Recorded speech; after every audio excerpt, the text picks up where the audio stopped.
ಮಾತು ತಾರಕಕ್ಕೆ ಇರ್ತಾ ಇದೆ. ಪ್ರಜ್ವಲ್ ರೇವಣ್ಣಗೆ ದೇವೇಗೌಡರು ಒಂದು ಕಡೆ ಎಚ್ಚರಿಕೆಯನ್ನ ಕೊಡ್ತಾರೆ, ಲೆಟರ್ ಅನ್ನ ಬರೆದು ಎಲ್ಲೇ ಇದ್ರೂ ಕೂಡ ಹಾಜರಾಗಬೇಕು, ಇಲ್ಲಾಂದ್ರೆ ಕುಟುಂಬದಿಂದ ಹೊರ ಇಡ್ತೀವಿ ಅನ್ನುವಂತಹ ಎಚ್ಚರಿಕೆಯನ್ನ ಕೊಟ್ಟಿದ್ರು. ಆ ಬೆನ್ನಲ್ಲೇ ಇದೀಗ ಮತ್ತಷ್ಟು ಕುತೂಹಲಕಾರಿ ವಿಚಾರಗಳು, ಬೆಳವಣಿಗೆಗಳು ಮುನ್ನೆಲೆಗೆ ಬರ್ತಾರೆ. ಈಗ ಆ ವಿಚಾರಕ್ಕೆ ಡಿ.ಕೆ. ಶಿವಕುಮಾರ್ ಪ್ರತಿಕ್ರಿಯೆ ಕೊಟ್ಟಿದ್ದಾರೆ. HDD ಎಚ್ಚರಿಕೆ ಪತ್ರಕ್ಕೆ ನಾನೇನು ಪ್ರತಿಕ್ರಿಯೆ ಕೊಡಲ್ಲ ಅಂತ ಹೇಳಿದ್ದಾರೆ. ಪ್ರತಿಕ್ರಿಯೆ ವಿಚಾರಕ್ಕೆ ಐ ಆಮ್ ವೆರಿ ಸಾರಿ, ಇದು ಅವರ ಫ್ಯಾಮಿಲಿ ಮ್ಯಾಟರ್ ಅಂತ ಸೈಲೆಂಟ್ ಆದ್ರು. ಏನೇ ಪ್ರತಿಕ್ರಿಯೆಯನ್ನು ನಾನು ಕೊಡಲ್ಲ ಅಂತ. I don't want to comment ಎಂದ ಕಾಂಗ್ರೆಸ್ ಸಾರಥಿ. I am very sorry, I don't want to comment. ಇದು ಅವರ ಕುಟುಂಬದ ವಿಚಾರ. ಹೆಬ್ಬಾರ್ ನಮ್ಮ ಫ್ರೆಂಡ್ ಆಗಾಗ ಬಂದು ಹೋಗ್ತಾ ಇರ್ತಾರೆ, ಸೊ ಹಾಗಾಗಿ ಮನೆಗೆ ಬಂದಿದ್ರು ಅಂತ ಬೆಳಿಗ್ಗೆ ಸದಾಶಿವನಗರ ನಿವಾಸದಲ್ಲಿ DCM ಡಿ.ಕೆ. ಶಿವಕುಮಾರ್ ಅವ್ರ ಮನೆಗೆ ಹೆಬ್ಬಾರ್ ಕೂಡ ಭೇಟಿಯನ್ನ ಕೊಟ್ಟಿದ್ರು. ಆ ಒಂದು ವಿಚಾರಕ್ಕೆ ಸಂಬಂಧಪಟ್ಟಂತೆ ಹೆಬ್ಬಾರ್ ನನಗೆ ಸ್ನೇಹಿತರು, ಸೊ ಬರ್ತಾರೆ ಹೋಗ್ತಾರೆ, ಅದರಲ್ಲಿ ಯಾವುದೇ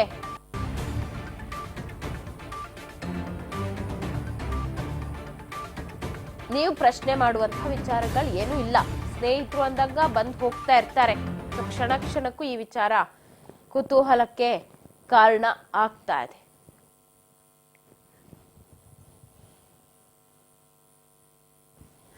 HDK ಎಚ್ಚರಿಕೆ ಪತ್ರಕ್ಕೆ ಪ್ರತಿಕ್ರಿಯೆಯನ್ನ ಕೊಡೋದಿಕ್ಕೆ ನಕಾರವನ್ನ ಮಾಡಿದ್ದಾರೆ.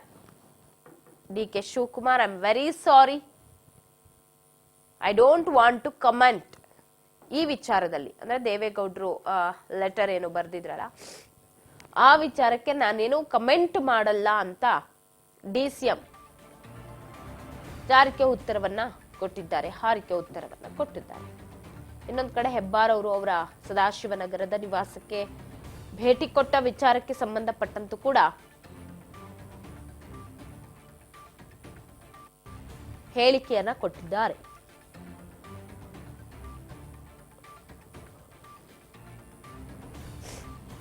ಐ ಆಮ್ ವೆರಿ ಸಾರಿ, ಇದು ಅವರ family matter, I don't want to comment this matter ಅಂತ ಸೈಲೆಂಟ್ ಆದ್ರು. ಹೆಬ್ಬಾರ್ ನಮ್ಮ ಫ್ರೆಂಡ್ ಆಗಾಗ ಬಂದು ಭೇಟಿ ಆಗ್ತಿರ್ತಾರೆ, ಅವ್ರ ಭೇಟಿ ಬಗ್ಗೆ ಊಹಾಪೋಹದ ವಿಚಾರಗಳು ಯಾಕೆ ಅಂತ ಸದಾಶಿವನಗರದ ನಿವಾಸದಲ್ಲಿ DCM ಡಿ.ಕೆ. ಶಿವಕುಮಾರ್ ಹೇಳಿಕೆಯನ್ನ ಕೊಟ್ಟಿದ್ದಾರೆ. ಕ್ಷಣ ಕ್ಷಣಕ್ಕೂ ಕೂಡ ಕುತೂಹಲ ಕಾರಣವಾಗ್ತಾ ಇದೆ. ಪೆನ್ ಡ್ರೈವ್ ವಿಚಾರ,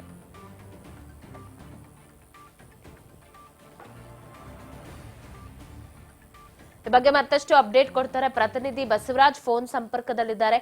ಬಸವರಾಜ್, ಕ್ಷಣ ಕ್ಷಣಕ್ಕೂ ಕೂಡ ಈ ಪೆನ್ ಡ್ರೈವ್ ಕೋಲಾಹಲ ಅನ್ನೋದು ಒಂದೊಂದು ಹಂತವನ್ನ ತಲುಪ್ತಾ ಇದೆ. ನೆನ್ನೆಯಷ್ಟೇ ದೇವೇಗೌಡರು ಒಂದು ಲೆಟರ್ ಅನ್ನ ಬರೆದು ಆದಷ್ಟು ಬೇಗ ಬಂದು ಶರಣಾಗತಿಯಾಗು, ಇಲ್ಲಾಂದ್ರೆ ಕುಟುಂಬದಿಂದಲೇ ಹೊರ ಹಾಕ್ತಿವಿ ಅಂತ ಹೇಳಿದ್ರು. ಆ ಬೆನ್ನಲ್ಲೇ ಇವತ್ತು ಹೇಳಿಕೆ ಕೊಡೋದಕ್ಕೆ ನೋ ರಿಯಾಕ್ಟ್ ಅಂತ ಹೇಳಿರೋದು. ಯಾವುದಕ್ಕೂ ರಿಯಾಕ್ಟ್ ಮಾಡಿಲ್ಲ DCM ಡಿ.ಕೆ. ಶಿವಕುಮಾರ್ ಅವರು. ಏನ್ ಹೇಳಿದ್ರು ಸಂದರ್ಭದಲ್ಲಿ ಅಂತ? ಪವಿತ್ರ, ಈಗಾಗಲೇ ಪೆನ್ ಡ್ರೈವ್ ಪ್ರಕರಣ ಸಾಕಷ್ಟು ರಾಜ್ಯ ರಾಜಕೀಯದಲ್ಲಿ ತಲ್ಲನ್ನ ಸೃಷ್ಟಿ ಮಾಡ್ತಾ ಇದೆ. ಒಂದ್ ಕಡೆ ಕುಮಾರಸ್ವಾಮಿ ಅವರು ಡಿ.ಕೆ. ಶಿವಕುಮಾರ್ ಅವ್ರ ಮೇಲೆ ಒಂದು ಆರೋಪವನ್ನ ಮಾಡ್ತಾ ಇದ್ದಾರೆ. ಪೆನ್ ಡ್ರೈವ್ ಅನ್ನ ಒಂದ್ ಕಡೆ ಬಿಟ್ಟಿದ್ದೇ ಇವರು ಅನ್ನುವಂಥದ್ದು ಸಾಕಷ್ಟು ಒಂದ್ ಕಡೆ ಇದು ದಾರಿ ತಪ್ಪಿಸ್ತಾ ಕೂಡ ಆರೋಪ ಮಾಡ್ತಾರೆ. ವಿಚಾರಕ್ಕೆ ಸಂಬಂಧಪಟ್ಟಂತೆ ಇವತ್ತು DCM ಡಿ.ಕೆ. ಶಿವಕುಮಾರ್ ಕೂಡ ಪ್ರತಿಕ್ರಿಯೆ ನೀಡಲಿಕ್ಕೆ ಇದು ಅವರ ಕುಟುಂಬದ ವಿಚಾರ, ಹಾಗಾಗಿ ನಾನು ಈ ಬಗ್ಗೆ ಮಾತನಾಡುದಿಲ್ಲ ಅನ್ನುವಂಥದ್ದನ್ನು ಕೂಡ ಹೇಳಿರುವಂತದ್ದು. ಅಂದ್ರೆ ಈ ಒಂದು ವಿಚಾರಕ್ಕೆ ಸಂಬಂಧಪಟ್ಟ ಹಿಂದೆಯೂ ಕೂಡ ಹೇಳಿದ್ರು, ಆ ಒಂದು ಕುಮಾರಸ್ವಾಮಿ ಅವರು ಆರೋಪ ಮಾಡೋದಕ್ಕೂ ನನಗೂ ಯಾವುದೇ ರೀತಿಯ ಸಂಬಂಧ ಇಲ್ಲ ಅನ್ನುವಂಥದ್ದನ್ನ ಹೇಳಿದ್ರು. ಈ ವಿಚಾರವನ್ನ ನಾನು ಮತ್ತೆ ಪ್ರಸ್ತಾಪ ಮಾಡೋದಿಲ್ಲ ಅನ್ನುವಂಥದ್ದು ಕೂಡ ಹೇಳಿದ್ರು. ಅದಾದ ಬಳಿಕ ನಿನ್ನೆ ಒಂದಿಷ್ಟು ಬೆಳವಣಿಗೆ ಕೂಡ ಅದು ಮತ್ತೆ JDS ಪಕ್ಷವು ಕೂಡ ಒಂದಿಷ್ಟು ಟ್ವೀಟ್ ಮಾಡೋ ಮುಖಾಂತರ ಅದಾದ ಕೆ ಶಿವಕುಮಾರ್ ಅವರು ಸಂಬಂಧಪಟ್ಟಂತೆ ಅಂದ್ರೆ ಕುಮಾರಸ್ವಾಮಿ ಅವರ ಆರೋಪ ವಿಚಾರಕ್ಕೆ ಸಂಬಂಧಪಟ್ಟಂತೆ ಒಂದ್ ಕಡೆ ನಾನು ಪ್ರತಿಕ್ರಿಯೆ ಕೊಡೋದು ಇದು ಒಂದು ಕುಟುಂಬದ ವಿಚಾರ, ಹಾಗಾಗಿ ನಾನು ಮಾತನಾಡೋದಿಲ್ಲ ಅನ್ನುವಂಥದ್ದನ್ನು ಹೇಳಿರುವಂತದ್ದು. ಈ ಒಂದು ವಿಚಾರಕ್ಕೆ ಸಂಬಂಧಪಟ್ಟಂತೆ ಡಿ.ಕೆ. ಶಿವಕುಮಾರ್ ಎಲ್ಲ ಒಂದ್ ಕಡೆ ಸೈಲೆಂಟ್ ಆದ್ರ ಅನ್ನುವಂಥದ್ದು ಕೂಡ ಒಂದ್ ಕಡೆ ಚರ್ಚೆ ಆಗ್ತಾ ಇದೆ. ಪವಿತ್ರ, ಹೀಗಾಗಿ ಒಟ್ಟಾರೆ ಈ ಒಂದು ಪೆನ್ ಡ್ರೈವ್ ವಿಚಾರ ದಿನಕ್ಕೊಂದು ಕ್ಷಣಕ್ಕೊಂದು ಟ್ವಿಸ್ಟ್ ತಿರುವುಗಳನ್ನ ಪಡೆದುಕೊಳ್ತಾ ಇರತ್ತೆ. ಸದಾಶಿವನಗರದಲ್ಲಿ ಡಿ.ಕೆ. ಶಿವಕುಮಾರ್ ಏನು ಹೇಳಿದ್ರು ಕೇಳೋಣ ಬನ್ನಿ. I am sorry. It is a family matter. I don't want to do it. I am sorry. It is a family matter. I don't want to do it. I am sorry. It is a family matter. I don't want to do it. I am sorry. It is a family matter. I don't want to do it. I am sorry. It is a family matter. I don't want to do it. I am sorry. It is a family matter. I don't want to do it. K Shivakumar ಅವರು ಹೇಳಿದ್ದು ಅವರ ಕುಟುಂಬದ ವಿಚಾರ. I am very sorry, I don't want to comment ಅಂತ ಹೇಳ್ತಾ ಈ ವಿಚಾರದಲ್ಲಿ ನಾನು ಏನು ಹೇಳಲಿಕ್ಕೆ ಸಾಧ್ಯ ಇಲ್ಲ ಅಂತ ಹೇಳಿದ್ರು. ಅದು ಬಿಟ್ರೆ ಹೆಬ್ಬಾರ್ ವಿಚಾರಕ್ಕೆ ಅವ್ರು ನಮ್ಮ ಫ್ಯಾಮಿಲಿ ಫ್ರೆಂಡ್ಸ್, ಹಾಗಾಗಿ ಬಂದು ಹೋಗ್ತಾ ಇರ್ತಾರೆ.